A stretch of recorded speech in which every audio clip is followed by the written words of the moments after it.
काही की लवकर सगळं घेतलेस का? अरे घेतले सगळं, पप्पा झोपलेत तर चल लवकर. विक्रिया हॅपी जर्नी. आणि तू काय काळजी करू नको, त्या रेड्या सांभाळतो आमचा आम्ही. बरोबर जातो.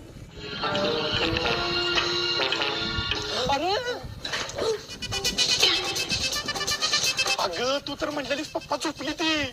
अरे ती झोपले तीच, पण त्यांना झोपत चालायची सवय आहे.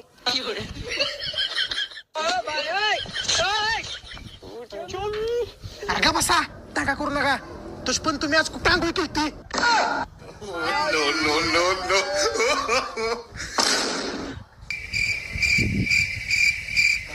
आका तुम्ही आतापर्यंतच्या स्वप्नात आहे. टेका धरा.